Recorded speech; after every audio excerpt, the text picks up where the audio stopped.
Ang Pilipinas ngayon ay inalipin at inapin ang korupsyon at kasinungalingan. Ang ating bayan ay sinasakop ng mga buhayang kahaman. Kaya gising kabataan, tinatawag tayo ng ating inang bayan. Nakikita at naririnig ninyo kung paano inaapi ng kasinungalingan ang katotohanan. Ang katotohanan ay ginagawang kasinungalingan. Ang kasinungalingan ay ginagawang katotohanan.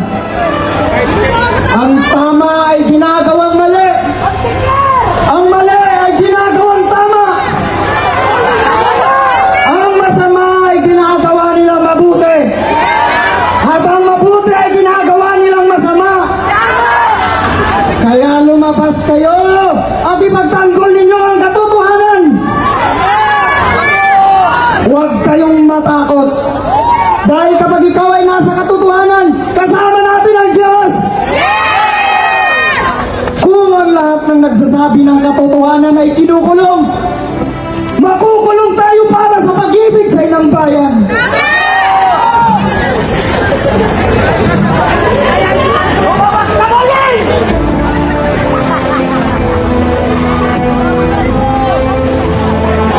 Ito ang bandila ng Pilipinas.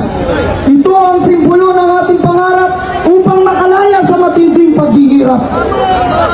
Ito ang simbolo ng pag-aalay ng buhay at dugo para sa pag-ibig sa inang bayan. Subalit ngayon, inaapi at pinagtaksilan ng mga mapangabusong politiko na nasa kapangyarihan. Patawad aking mahal na inang bayan, sapagkat ang mga anak mo'y hindi nagkakaisa para sa iyong kalayaan. Subalit gaya ng sangawit ng pagmamahal sa bayan, paninindigan natin ang panunumpa sa watawat hanggang kamatayan. Itaas ang inyong kanang kamay para sa panatang makabayan. One voice, one purpose.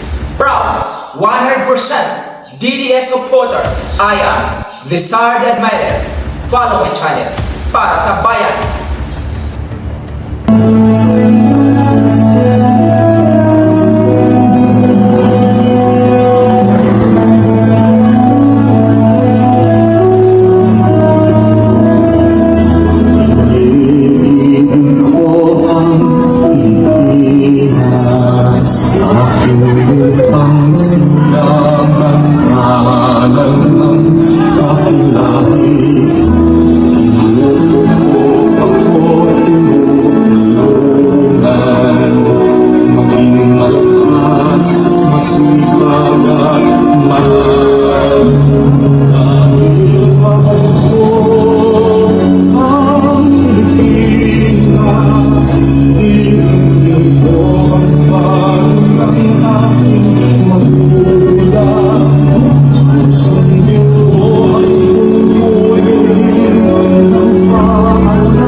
Naririnig ninyo ang ating panatang makabayan. Nanunumpa tayo sa watawat ng Pilipinas na iaalay natin ang ating buhay para sa Kanya. Pilipinas, ang ating inang bayan. Inalipin at inapin ang korupsyon at kasinungalingan. Ipinagkait ang hustisya at katarungan. Mas inuna ang politika kaysa sa bayan. Dahil sa bayan!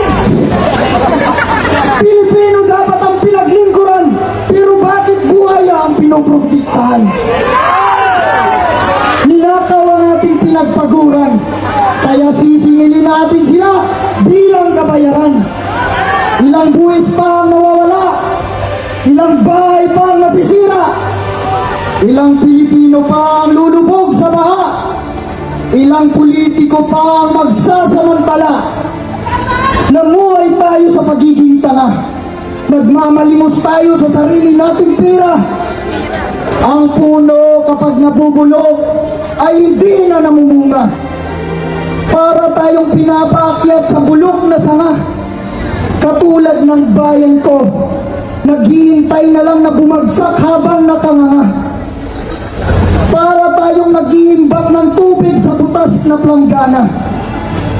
Katulad ng bayan ko, ang hustisya ay hindi na gumagana. Wala silang malasakit sa kapwa. Ngayon nila makikita ang hustisya at kalayaan na sinisigaw ng bansa.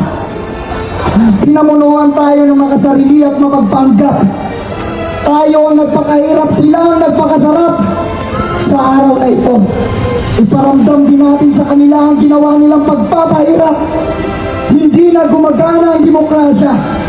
Pati ombudsman hawak na ng mga buhaya. Ang pagtitimple ay hindi na kaya. Binababoy nila ang batas. Mga kabataan, tayo na lang ang pag-asa ng Pilipinas. Hindi tayo atras. Pilipinas, nilulod ka sa kahirapan dahil sa pangihigit. Daig pa ang bagyo kung taong bayan ang humagupit. Lalaban tayo ng may pagmamalasakit dahil ang kabayanihan ay pagbubuhis ng buhay ng walang kapalit. Tunay na ang pag-ibig ay hindi nabibili, sapagkat ang pagmamalasakit sa kapwa at sa bayan ay higit pa sa sarili. Sa ngalan ng hukbong sanggatahan ng Republika ng Pilipinas, katahimikan o karapatan, tungkulin o katarungan, kapayapaan o kalayaan, ang buhay ay binubuhis sa bayan, hindi sa politiko na nangapi sa bayan. Bayan ko ang pabayaan mo ipaglaban. Ang magmalasakit o walang pakialam, ang magtagumpay o ang magpaalam. Lahat ng nagprotekta sa korupsyon ay pagtataksil sa bayan. Lahat ng nagtatanggol sa mga magnanakaw ay mananagot sa taong bayan. At ang pinakautak ay nasa Malacanang.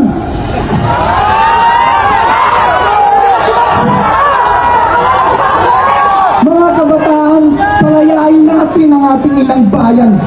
Lalaban tayo para sa bayan. Iligtas natin ang Pilipinas. Ipakita natin ang ating tapang at lakas. Bitbit ang ating watawat. Sisingilin natin silang lahat. Para sa kinabukasan. Para sa Pilipinas. Mabuhay ang Pilipinas.